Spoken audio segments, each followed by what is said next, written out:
Greetings, YouTubers. Welcome back to the Inside Neverwinter podcast, the only Neverwinter exclusive podcast. It is Sunday, September 15, 2013. I'm your host, DJTakuya, and my wild and crazy co-host JDog is out this week again. He has a lot of school, family, and football type relations taking him away this week, just like last weekend, so we hope his life will settle down somewhat and allow him to return soon. We miss him. In related news, we're looking into admitting a third co-host for the show. That would help us if one of us can't make it to the show, and then we'll still have two people ready to do the podcast every week. The podcast isn't really suited to being a one-man show, so if you're interested in applying for the co-host position, send me a private message on YouTube or to @NightWriterBooks on Twitter. That's at capital NITEWRITERBOOKS on Twitter. Be prepared for a conversation-style interview where I'll just ask you a few things to kind of figure out if we're suitable as a team to co-host, as well as if you're passionate about Neverwinter in the way that we are. So that's all the stuff at the top of the show. How was your week? How's your sharing dart progress? Any new games you're playing besides Neverwinter you'd tell us about? If you want to give us some feedback about any of those things, drop us a comment below and tell us all about it. We'd love to share your viewer feedback on the show, and I've got one viewer feedback shout out to get into later on in the episode. In personal news, I finally got my blue ribbon pig mount this week. I was so overjoyed to be riding that round pink pig around instead of my spotted horse. He's got some fun to play with animations, and he's just a joy. I was tempted to go with the cool factor of the armored boar, but I stayed with my first love, the blue ribbon pig. Other than that, I'm still not done with the second tier of Sharandar, because I took a few days off this week to do other things this last week, so I'm about 2 days from having all 9 of those tasks completed, using up my shards, sparks, and the icons.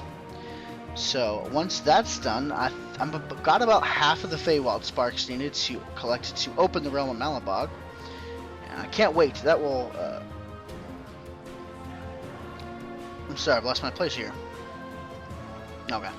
I really can't wait. That's gonna help us. That's gonna help me unlock the last 3 boon choices, which to me look like the best ones. So we're going to talk a little bit more about the Sharandar requirements, as well as the sparks in the state of the game and in the news this week.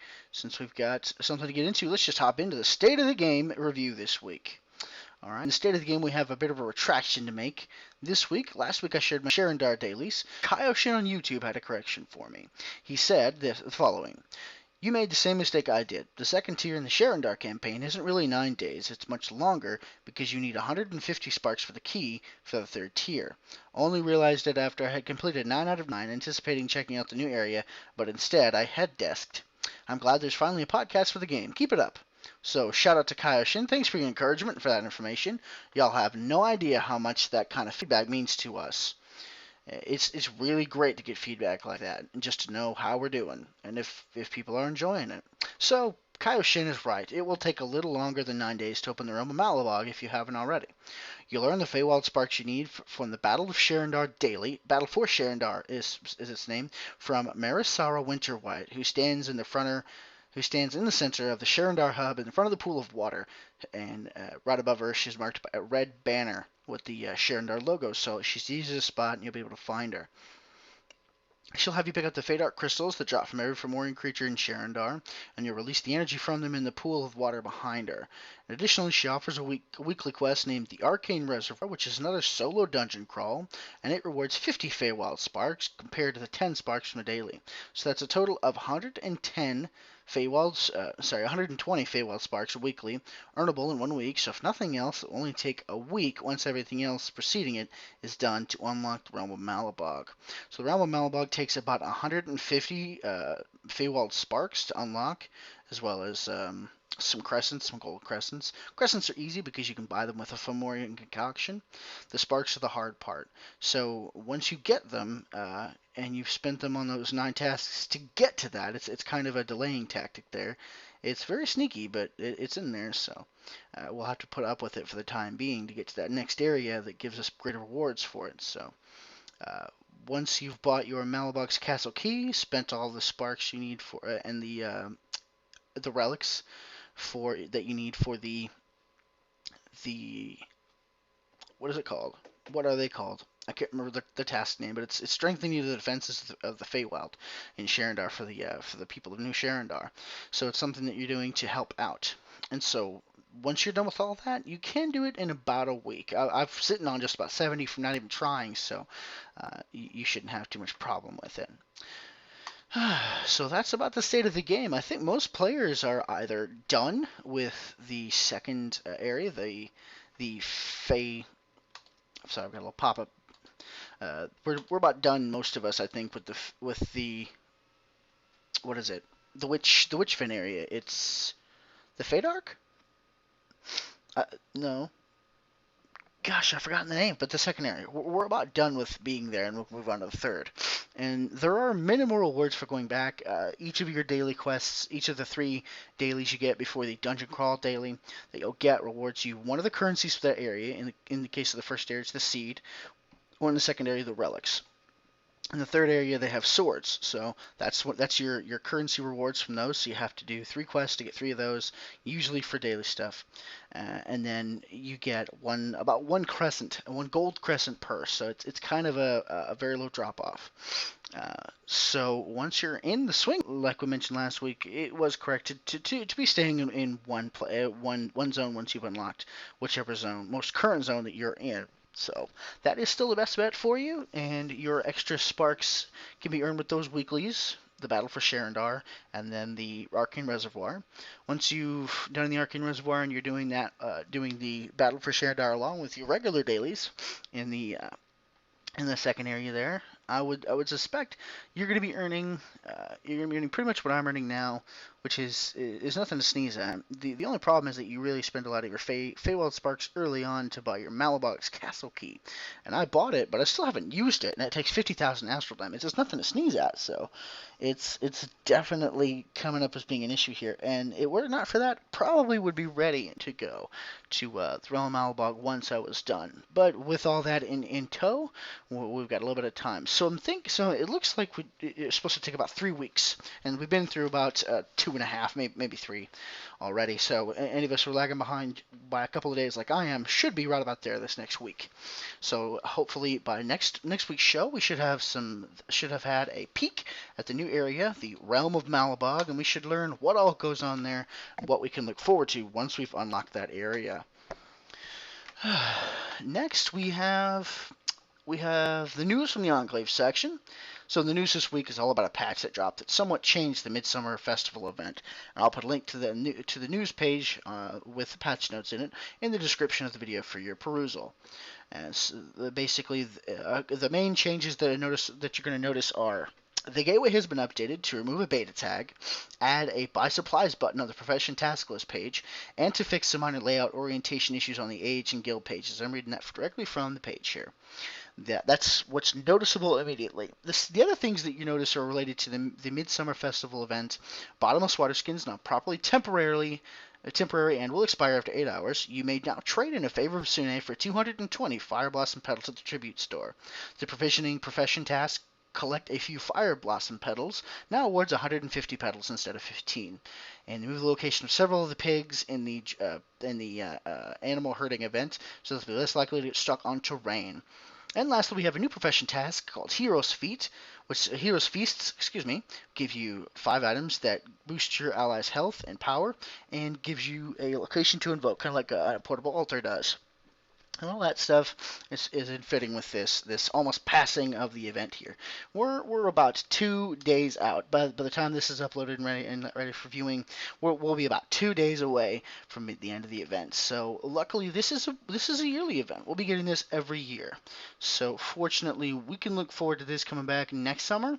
Although it does seem kind of odd that a midsummer event comes toward the end of summer in August and September. Right about September is probably the tail end of summer. I would have called the first week of August to the third week of August. I would have called that midsummer, if not the middle of July, because July feels like hot summer out here in where we are in Texas. So you'll forgive me if it doesn't feel like midsummer. It feels a little like fall. But nevertheless, it looks like we'll be looking forward to this next year. So if you missed out this year completely on any of its mounts, your transmutation gear or a bottomless water skin or anything like that, you can get that next year. They're going to be offering it again. One other thing to note about buying your mounts and such, if you haven't yet had the opportunity to purchase your mount and you're missing and you're going to be short maybe a few favors of Sune, or you don't want to risk waiting and maybe you'll forget to log in a couple days, you have another way to earn favors of Sune that isn't limited by time, and that you can buy a favor of Sune for 20 Tarmaloon bars from the Tarmaloon trader in Protector's Enclave, right next to Rick's and the Wondrous Bazaar. So if you have any way to buy keys, or if you're whether it be with your money or your astral diamonds, if you have any way to buy keys, that's a way to get that for now, because until next year, it seems like that's our only way to get it. So for the last 2 days, that'll be the way to boost your tokens if you're doing alts or anything like that. So I just want to make you aware of that, just in case you're hoping to get that but just didn't have time. It can be hard to get into Neverwinter, especially with life and maybe school started back up again like I did for JDog, or maybe you're working extra, or maybe you're dealing with more of the kids because the kids' school started up. Whatever it happens to be, there's always alternate routes. Neverwinter Cryptic Studios does a pretty good job of letting you get a hold of what you need and not necessarily be bound by time. We did talk about this a couple weeks ago, where we mentioned that it's less pay to win and more pay for convenience, and that's what you want to see when you're playing a free-to-play game. You want your options to be expanded by money, but you don't want to feel like money's your only route, or that you can simply pay to get the best gear. So while Cryptic has made a few bumbles, I feel, with the Neverwinter game, and while we're suffering from a few areas of neglect, overall, I would say Cryptic is taking good care of the game. It's certainly better than I probably could be doing, and it's everything you can. It's well, not quite everything I can ask, but most of everything I could ask from them. The only other things I would want them to take care of are the remaining exploits that remain for dungeon runs. That would change the face of PvE, change the face of how PvE content is run with the player base, and it would also change, with fixing that, would also change the way we approach dungeons. Now I hear tell that from what it appears, Cryptic has come out and said that their developers do not bother to try and finish the dungeons that they make, because they know that because if they tune it for how they could beat it, they know that it wouldn't stand up to players. And while I agree that players are better at playing than the makers would be better at playing, because our job is playing and their job is making, you always say that you work. Your fun, you play much harder than you work, and your fun is much more knowledgeable to you than your work sometimes, because players would you do to get away from that stuff. So it kind of makes sense that we would be better at it than the developers would be, and certainly would come up with things that they hadn't thought of. What I do not understand is why they don't even seem to bother trying. I mean, here's the thing: if they were able to do it or come close and say, all right, this is really hard, we know we could just, because they made it then, but to say that they don't bother to finish the dungeons, to play through it like they would to test it for difficulty, is a little ridiculous. Basically, it comes down to, if they do not know, if Cryptic in Perfect World, if they do not know that it's how to beat it, how do they know that it's beatable at all? I wrote a short essay on that earlier this week. I'll read an excerpt out for you here.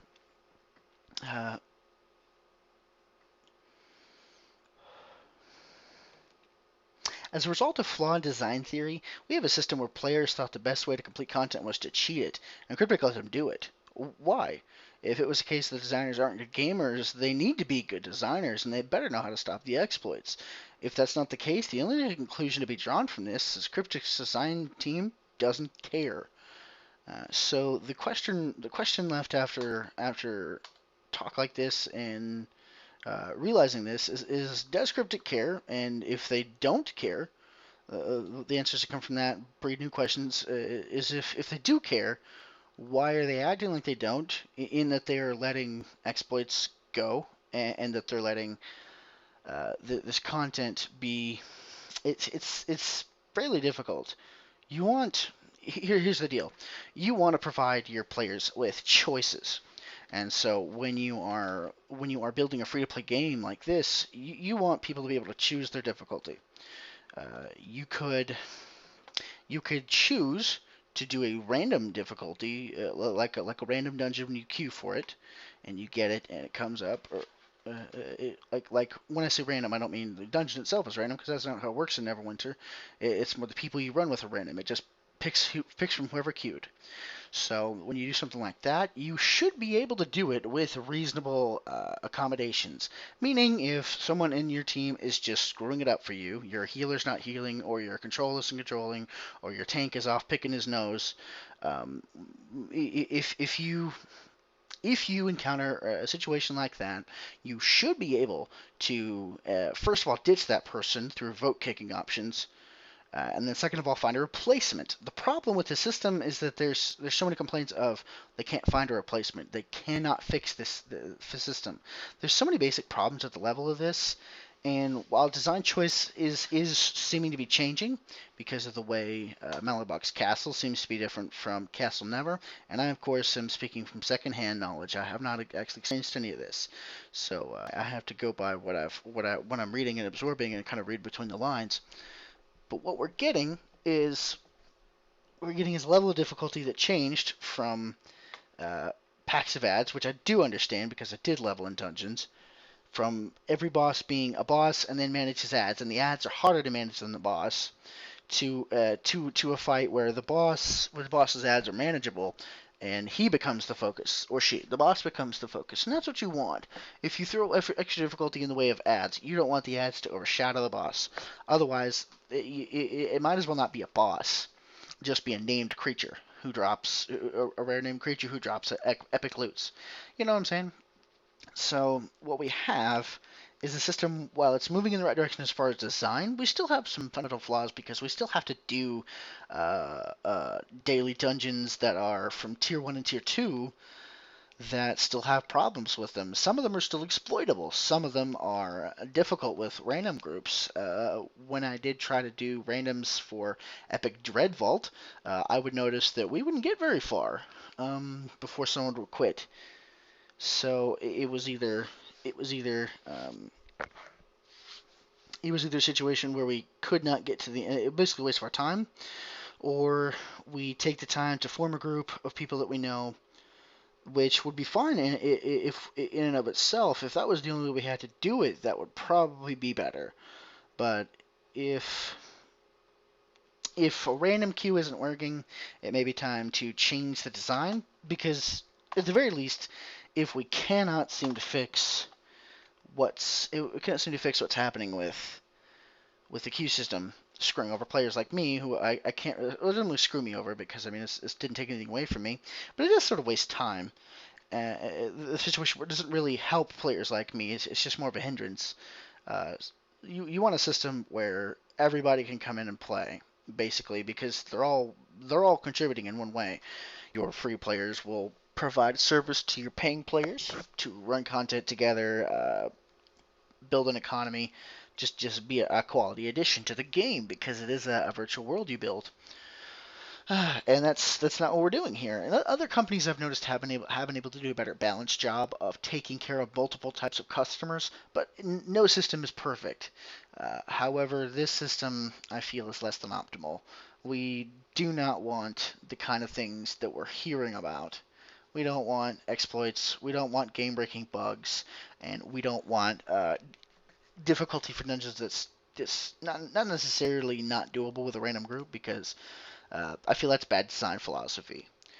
But if you're at least able to do it 3 days out of 6, 3 days out of 7, then that I feel is probably a better system than what we have now.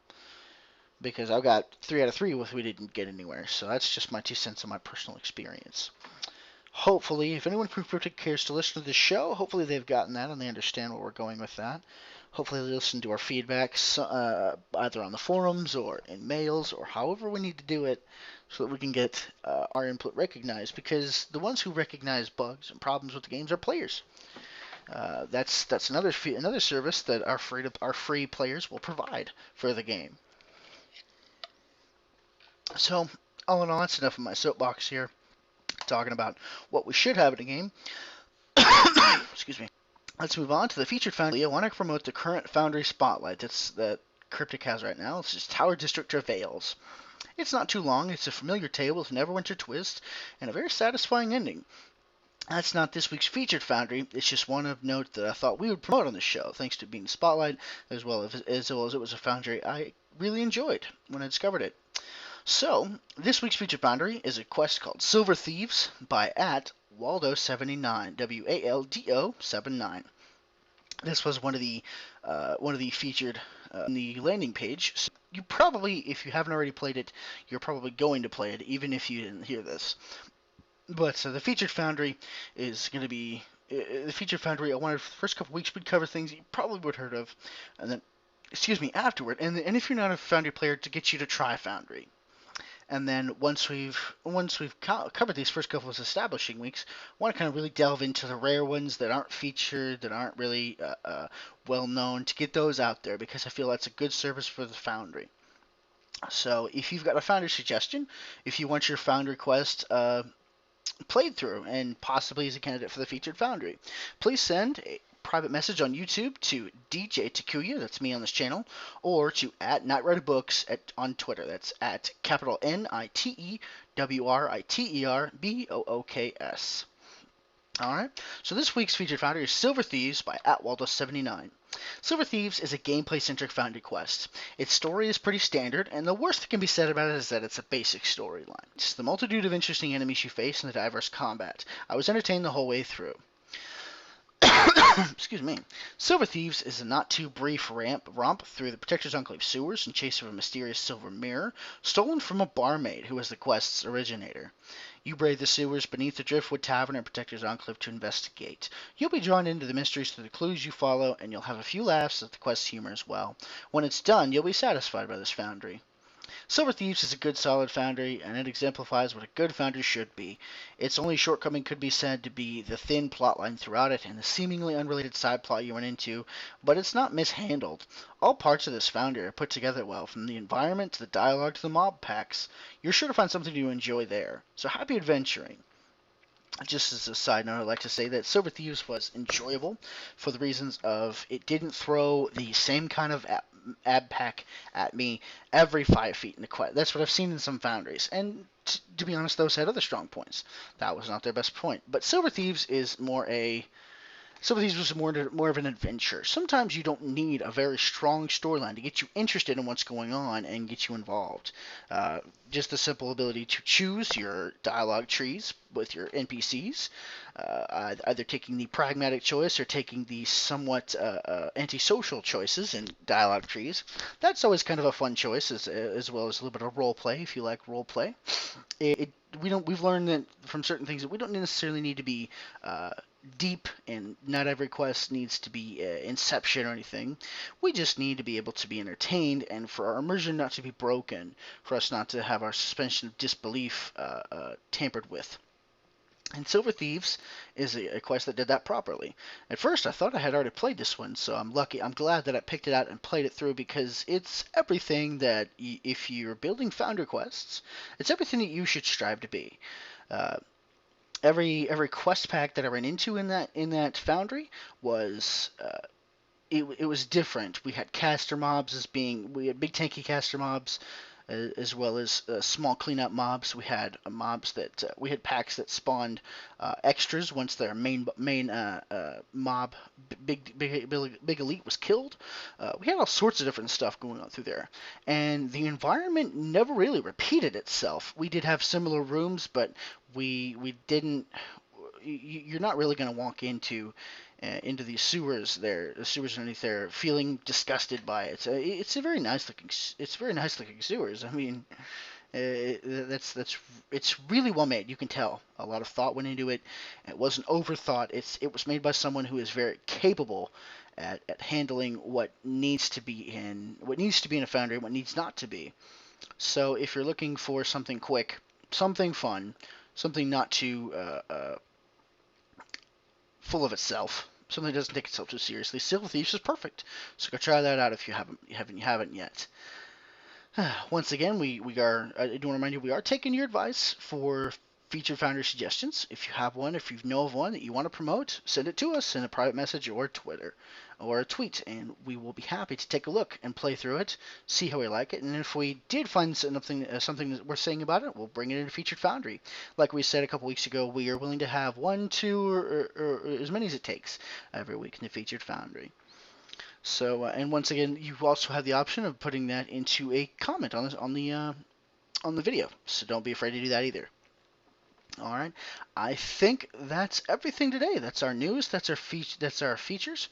I would like to say that we are going to be working in constantly. We're working in your viewer feedback. Whenever you have something to say and want to be heard, we want to give you the voice and read out your comments, your criticisms on the show, so that it can be addressed. We feel very much strongly this is your podcast here, so we make it, we enjoy making it, but ultimately we think that it's for you. So that's why the podcast comes out every week, even if it's shorter than some, even if it's just me. I want to make sure that you have something to listen to every week about the game. So that's going to do it for us, and just get this going here. There we go. Our intro and outro music is copyright of Cryptic Studios and Perfect World Entertainment. We don't own any of it.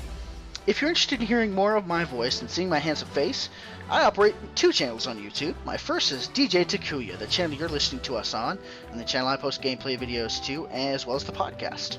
I'm currently working on a full clear of Attack on Titan, so I'll keep the videos posted about that game and its updates. It is a constantly updating game, well, much as we're familiar with MMOs, so keep on the lookout for that. As much as it changes, I'll be sure to let you know about. The other channel I run is Night Rider, spelled capital Nitewriter.